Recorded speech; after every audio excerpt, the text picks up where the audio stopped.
This is Hidden Killers Week in Review. A look back at the most prolific stories of the week.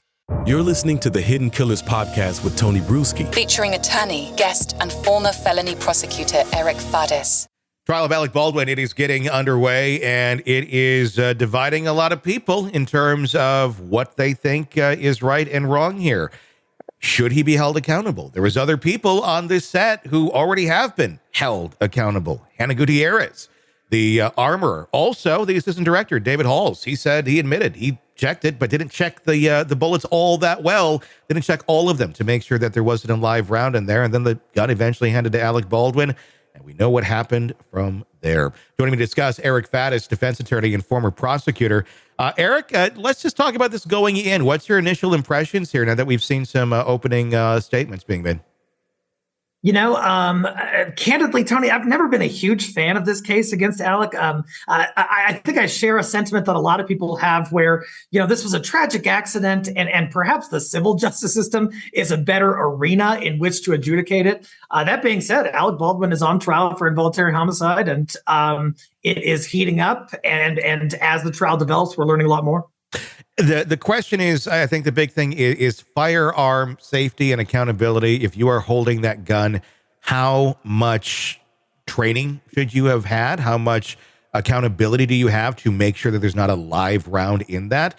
And if it's already been checked, you already have two people on your staff that are assigned to do this. And they did, and it failed those two checks and went to him. How do you say to Alec Baldwin, you're responsible for this, especially when we talk about dummy rounds, because there's a difference there. There's blanks and there's dummy rounds. I think people kind of mix those two up a little bit. A dummy round looks identical for the most part to a regular bullet. A blank, not so much. You can tell the difference if you're looking at them. I'm not a gun or firearms expert by any mean. If I had two people in front of me saying, okay, here's the scene, here's the gun, it's safe, I couldn't tell you. Alec Baldwin, though, has been on many sets, many scenes, over 100 times handling firearms. Should he have known? Or is this kind of a situation where over 100 times nothing's gone wrong? The people who are in charge did their job correctly, and he's just kind of going along with how things have always gone. Is that sloppy? Or is that just, it's just how life has been? And suddenly this is a different situation. Yeah, you know, I mean, clearly he's not a firearms expert, right? He's an actor. The dude gets up and does movies and stuff. And so, you know, we can't as a society put that sort of heightened responsibility on him that we would for someone who uses firearms all the time, real firearms in their job. Those people need to be trained and have experience in those. An actor, you know, we're talking about tens of thousands or more productions annually in which I'm sure there are prop guns. Are we going to require all of those people to go through, you know, extensive firearms trainings to handle a fake gun or what's supposed to be a fake gun? That just seems like a little much. Is that unreasonable, though? I mean, we're talking about the potential for lives being lost. And honestly, you know, if you look at, this is not to dismiss or downplay the death at all. Of anyone in this, but if you were to take a look at all of those movies, add them up, the amount of actual accidents on set with it, like resulting in death from a firearm, it ain't many. I mean, it's kind of like your odds of dying in a plane crash. Like, could it happen? Sure, but you know, are you going to examine the plane before you get on the plane to make sure that everything is right, especially if you don't know how to examine the plane? I don't know if that's a great analogy, but, you know, it's an analogy.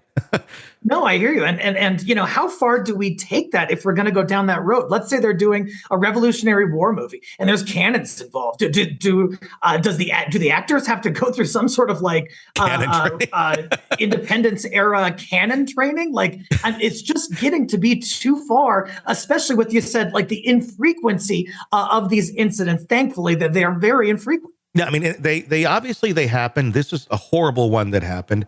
It makes you really, I can see both sides of the argument here, but I think I see both sides of the argument had there been more training, I guess, on set. The argument that's going to be made to that, though, is there was training on set. There was a brief firearms training, and it's on video. Alec Baldwin's not really paying attention. He's over on his phone. He's literally playing around with the gun, kind of like a kid. But again, you're the actor. But I'm going to guess it's like he's been on this. He's seen this routine. He's been through these trainings hundreds of times. It's kind of like, whatever, I kind of got this. It's like a senior in high school and they're doing some sort of initiation for the freshmen. And they're all, oh, what's this? And you're like, whatever, I've done this before. Talking about a gun, though, a little different. Someone's life could be ended. I don't know that aspect's going to play very well for him in this trial. Yeah, it's not a great look. And especially when someone lost their life and you have kind of this, rich, famous actor who's sort of cavalierly going through this firearms training. And lo and behold, someone dies from a gun on set. Horrible look, without question. But what he was required to do under the statute is to act with it's like due cause and circumspection or something. Mm-hmm. Due caution and circumspection. So he doesn't need to be an expert. He doesn't need to go above and beyond. He just kind of has to act like a reasonable person in a similar position would. And I think the defense is going to argue that he did what any other actor would do. Want to listen ad-free? Want advanced access to all of our interviews before anyone else? Become a True Crime Today Premium Plus subscriber on Apple Podcasts. You get every episode commercial-free. So you can binge on true crime until you can binge no more. Search True Crime Today Premium Plus on Apple Podcasts now, or go to our podcast page and sign up now. More of the Hidden Killers podcast next.